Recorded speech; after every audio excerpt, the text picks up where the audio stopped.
할렐루야.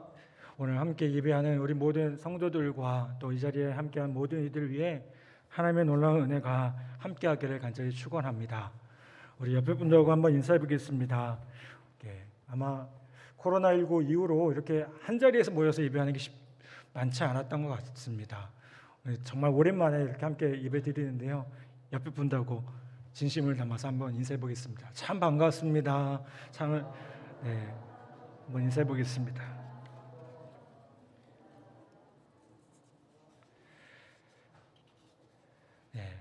반갑습니다. 정말 함께 예배할 수 있는 것이 얼마나 귀하고 복된 일인지 다시 한번 생각하게 됩니다. 여러분, 바라기는 이 코로나 상황에서 또 속히 더 진정되어져서 우리가 자유롭게 우리 마음껏 예배하는 그날이 속히 오기를 간절히 소망합니다. 또 우리 코로나19로 인해서 성도들 가운데 고통당하는 또 성도들이 있습니다. 우리 그들을 위해서도 다시 한번 기도해 주시기를 다시 한번 부탁을 드립니다. 올림픽의 꽃으로 불리는 경기가 무엇일까요? 많은 사람들이 축구라고 생각할지 모르겠습니다. 근데 아니죠. 마라톤입니다. 그런데 그리스에서 첫 번째로 올림픽이 열렸을 때 마라톤의 승자가 그리스 선수였습니다. 올림픽 주최 측에서는요, 마라톤에서 우승한 그리스 선수에게 월계관을 씌워줍니다. 이것이 월계관을 씌워주는 올림픽의 전설적인 배경임을 보게 됩니다. 오늘 말씀에 보면 이제 사도 바울이 인생의 마라톤의 거의 끝무렵에 도달합니다. 자신의 죽음을 서서히 느끼는 시점에 도달한 겁니다. 그래서 6절은 이렇게 얘기합니다. 전제와 같이 내가 벌써 부어지고 나의 떠날 시작이 가까웠도다 라고 말씀합니다. 우리의 인생은 마라톤 경주와 같습니다. 바울은 자신의 인생의 마라톤 경주가 거의 끝날 무렵에 왔다고 느끼고 있었던 것입니다. 바로 그 시점에서 바울은 아주 유명한 고백을 남깁니다. 7절에 보면 뭐라고 말씀합니까? 나는 선한 싸움을 싸우고 나의 달려갈 길을 마쳤다라고 얘기합니다. 이제 열심히 달려왔고 나의 믿음을 지켰습니다. 그러므로 이제 나를 위하여 주님께서 주신 의의 면류관을 준비하셨습니다라고 고백하고 있습니다. 8절에 보면 이제부로는 나를 위하여 의의 면류관이 예비되었으므로 주 곧 의로우신 재판장이 그날에 내게 주실 것이며 내게만 아니라 주의 나타내심을 사모하는 모든 자에게로니라 라고 말씀합니다. 의의 면류관은 주의 나타내심을 사모하는 모든 자에게 약속된 것입니다. 저는 우리 모두가 이 의의 면류관을 쓰게 되기를 간절히 원합니다. 헬라어에서 면류관을 나타내는 단어가 두 개가 나옵니다. 하나는 스테파노스라는 단어를 씁니다. 이 스테판이라는 이름이 면류관이라는 뜻에서 나온 말입니다. 또 하나는 디어데마라는 단어입니다. 이 디어데마는 왕이 쓰는 면류관이에요. 경기의 승리자가 쓰는 면류관은 디어데마가 아니고요, 스테파노스입니다. 본문의 의의 면류관은 스테파노스입니다. 그것은 왕만이 쓰는 면류관이 아니라 모든 경주에서 승리한 사람이 쓸 수 있는 면류관이라는 거예요. 이 면류관은 모든 그리스도인을 위하여 약속된 면류관입니다. 성경은 많은 면류관을 약속하고 있습니다. 그런데 저와 여러분이 무엇보다 먼저 구해야 할 면류관이 있습니다. 그것이 뭘까요? 의의 면류관이라는 거예요. 왜 그렇습니까? 이 의의 면류관이 없이는 다른 면류관을 얻을 수가 없기 때문에 그래요. 여러분 왜 그럴까요? 죄인에게 가장 필요한 것이 무엇입니까? 바로 더 이상 죄인이 아니라는 의로움이 필요합니다. 죄를 한마디로 다른 말로 표현하면 의가 결핍된, 의가 없는 상태를 말해요. 의롭지 못한 것이 바로 죄라는 겁니다. 그렇다면 죄인된 인생이 어떻게 의로우신 주님 앞에 의로운 자로 설 수 있겠습니까? 여러분, 이것은 인생을 사는 우리에게 주어진 가장 심오하고 본질적인 질문임을 보게 돼요. 그 비밀이 바로 의의 면류관이라는 그 단어 안에 있음을 보게 돼요. 먼저 우리는요, 예수 그리스도를 믿음으로써 의롭다함을 얻으셔야 돼요. 아멘. 여러분, 이거는 기독교에 있어서 가장 중요한 진리입니다. 이거를 신학적인 용어로 칭의라고 얘기를 해요. 의롭다, 칭해진 거예요. 바울은 다메섹으로 가는 길에서 예수님을 자신의 주님과 구원의 주님으로 만나게 됩니다. 다메섹으로 가는 길에서 자기가 핍박했던 그 예수가 구주가 되신다는 사실을 깨닫고요. 그 예수를 주로 만난 순간 그분을 주여라고 부르는 바로 그 순간 사실 바울은 의롭다함을 얻었다는 겁니다. 그때 바울은 죄인에서 의인으로 신분의 변화가 생겼습니다. 바울은 나중에 이 경험을 이렇게 말합니다. 고린도서 5장 17절 말씀, 우리가 너무나 잘 아는 말씀이죠. 이렇게 말씀합니다. 그런즉 누구든지 그리스도 안에 있으면 새로운 피조물이라 이전 것은 지나갔으니 보라 새 것이 되었도다. 이제 새로운 피조물, 새로운 존재가 되었다는 거예요. 이 새로운 존재가 다른 말로 뭘까요? 의인이 되었다는 거예요. 이것이 기독교에서 가장 중요한 교리임을 보게 돼요. 바울이 쓴 그 로마서를 보면요, 1장부터 8장까지의 주제가 바로 뭐냐면 믿음으로 의롭게 된다는 이 의에 대해서 얘기하고 있어요. 여러분에게 다시 한번 묻고 싶어요. 죄인인 우리가 어떻게 하나님 앞에 의롭다함을 얻을 수 있겠습니까? 그 답은 뭐예요? 예수 그리스도를 믿음으로써 의롭다함을 얻는다는 거예요. 한번 따라서 합시다. 예수 그리스도를 믿음으로써 의롭다함을 얻습니다. 여러분, 이거 우리가 너무나 잘 아는 말씀입니다. 근데 이게 너무 중요한 얘기예요. 여러분, 우리가 예수 믿음으로 의롭다함은 없습니다. 내가 잘생겨서도 아니고, 내가 부자여서도 아니고, 계급이 높아서도 아니고, 성격이 좋아서도 아닙니다. 내가 건강해서도 아니고요, 내가 도덕적으로 훌륭해서도 아닙니다. 우리는 그저 뭐밖에 안 했어요? 예수 그리스도를 믿은 것밖에 없어요. 오직 예수 그리스도를 믿음으로만 하나님 앞에 의로워질 수 있다는 겁니다. 이거요, 내가 잘났다는 의미 절대 아닙니다. 이것은 전적으로 그리스도께서 내 죄를 담당하시고 십자가에 죽으신 그 사실 때문에 우리가 의롭다함을 얻었다는 겁니다. 우리의 행위와 상관없이 그리스도께서 십자가에서 놓으신 그 사실에 기초하고 있다는 겁니다. 로마서 3장 23절은 이렇게 말씀합니다. 모든 사람이 죄를 범하였음에 하나님의 영광에 이르지 못하더니 라고 말씀합니다. 여러분, 그렇습니다. 우리는 다 뭐예요? 죄인입니다. 그렇기 때문에 하나님의 영광에 갈 수 있는 인생이 아무도 없어요. 죄 때문에 그렇습니다. 그런데 로마서 3장 24절 이렇게 말씀합니다. 그리스도 안에 있는 성령으로 말미암아 하나님의 은혜로 값없이 의롭다함을 얻은 자 되었느니라. 여러분, 하나님의 은혜로 어떻게 되었다고요? 값없이 의롭다 하심을 얻게 됩니다. 우리가 대가를 지불한 게 아닙니다. 이건 뭘까요? 전적인 하나님의 은혜입니다. 여러분, 그렇다면 여러분 묻고 싶습니다. 우리가 의인입니까? 여러분, 이거 분명히 믿으십니까? 만일 여러분이 예수 그리스도를 구주와 주님으로 믿고 받아들인다면 여러분 의인이세요. 나는 한 게 없는데요. 네, 한 게 없지만 의인이에요.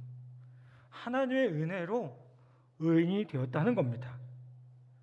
그렇다면 이제 하나님의 은혜로 의인된 사람은 어떻게 살아야겠습니까? 우리의 신분은 의인입니다. 그런데 아직 우리의 인격과 우리 행위의 의인이 아니죠.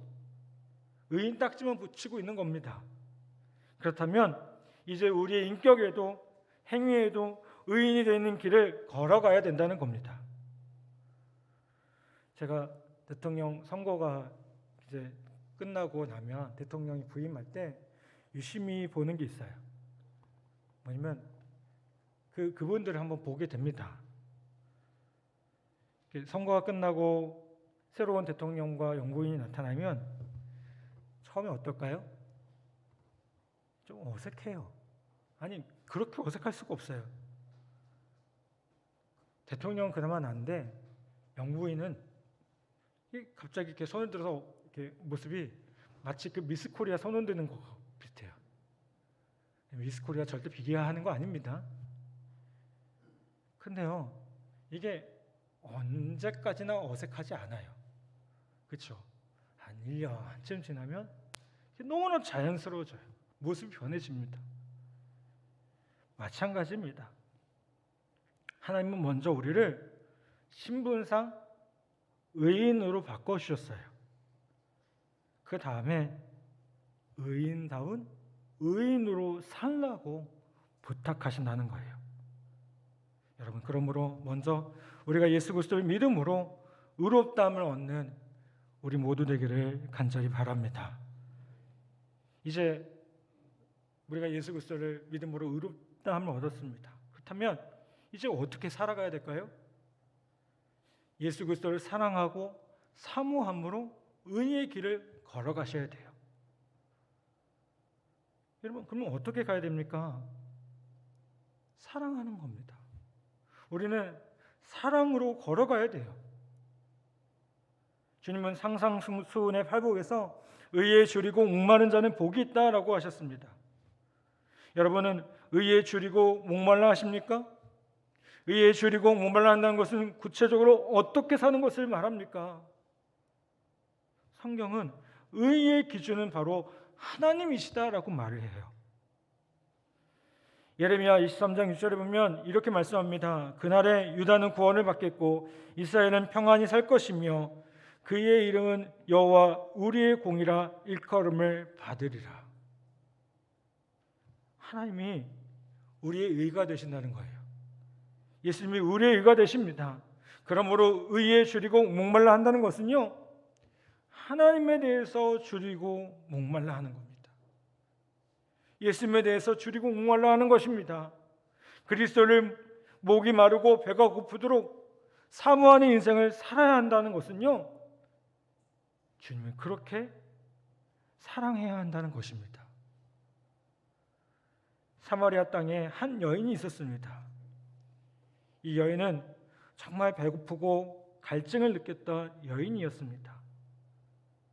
채워도 늘 어딘가 부족한 여인이었어요. 얼마나 줄이고 목마르면 남편이 5명이나 있어도요, 그 공허함을 채울 수가 없었어요. 이때 이 여인 앞에 혜성같이 나타난 인물이 있었습니다.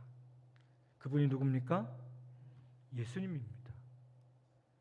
아무리 재물의 물을 마시고 아무리 인기의 물을 마시고 아무리 권력의 물을 마셔도 다시 갈증을 느끼는 우리들에게도 나타나셨어요. 그리고 아마 우리가 들었을 가장 멋있는 목소리로 말씀하실 겁니다. 내가 주는 물을 마시는 자는 영원히 목마르지 아니하리라. 제가 오늘 조금 몸 컨디션이 안 좋아서 목소리가 별로 안 좋은데, 여러분 예수님이 주시는 이 메시지를 정말 최선을 다해서 한번 들어보셨으면 좋겠어요. 내가 주는 물을 마시는 자는 영원히 목마르지 아니하리라. 아멘. 이 여인은 더 이상 목마르지 않았어요. 그 음성을 듣는 순간 기쁨으로 가득 차게 됩니다. 행복해졌습니다. 그리고 사람들에게 자랑합니다. 여러분, 영혼의 갈증을 느끼고 계십니까? 인생의 배고픔을 느끼고 계십니까? 무엇으로 채울 수 있을까요? 많은 사람들이요, 뭔가 이렇게 부족하면 이렇게 자꾸 뭔가를 채우려고 해요. 어떻게 채우려고 합니까? 어떤 분은 쇼핑, 홈쇼핑 많이 하시잖아요. 어떤 분은 자꾸 먹는 거, 어떤 사람은 재물, 어떤 사람은 사람. 채워집니까? 아니요. 여러분, 오직 예수님의 사랑만이 채울 수 있다는 사실을 꼭 기억하기를 간절히 바랍니다. 우리가 의의 길을 간다는 것은요, 우리의 의가 되시는 예수님을 따라간다는 것입니다. 그런데 이거 어렵지 않습니다. 기독교가 되게 심오한 종교 같고 어려운 종교라고 생각될지 모르겠지만 그렇지 않습니다. 우리는 그저 뭐 하면 될까요? 주님을 사랑하면 됩니다. 주님을 사랑하고 주님께 빠져서 살면 됩니다. 그분이 내 인생의 우선순위가 되면 됩니다. 그분을 내가 가장 사랑하고 그분을 가장 좋아하면 됩니다. 여러분, 그분을 따라가고 그분을 인생의 주인으로 삼으면 어느 날 나의 모습을 보니까 내가 의의 길을 걷고 있어요. 여러분, 저와 여러분이 그분을 사모하고 그분을 따름으로 의의 길을 걷는 우리 모두가 되기를 간절히 바랍니다. 사랑하는 여러분, 우리는 예수님을 사모하고 사랑하며 의의 길을 달려가고 있으며 또한 달려가기로 작정했습니다. 그렇다면 그 다름질을 멈추지 않기를 바랍니다. 우리를 위해 준비된 것이 있습니다. 올림픽에서 마라톤 선수에게 주는 그 월계관이요, 곧 시듭니다. 아주 영광스러운 것일지 모르겠지만 시들어요. 그런데 의의 면류관은 시들거나 사라지지 않습니다. 이미 의롭다함을 받은 우리가 의로우신 재판장이신 그분을 닮아서 정말 의로운 존재로 인격이 변해져서 주님 앞에 서는 그 순간 이제 천국에 갔을 때 의의 면류관을 받을 겁니다. 그리고 아마 주님은 이렇게 말씀하실 거예요. 너는 영원히 내 사랑스러운 자녀가 되리라. 여러분, 주님 앞에 서는 그날이 기다려지진 않습니까? 이 말을 오해하지 마세요. 빨리 죽고 싶다는 얘기 아니에요. 주님께 받을 의의 면류관이 기다려지냐는 거예요. 여러분, 주님께 받을 의의 면류관을 사모하며 주님을 끝까지 사랑하고 매일의 삶 가운데 주님을 신실하게 바라보며 믿음으로 살아가는 저와 여러분 되기를 주님의 이름으로 간절히 부탁을 드립니다. 정말 주님을 마음껏 사랑하고 그 길에서 그 풍성한 삶으로 또 주님이 우리에게 주신 그 의의 면류관을 누리며 살아갈 수 있는 우리 복된 성도들 되기를 주님의 이름으로 간절히 축원합니다.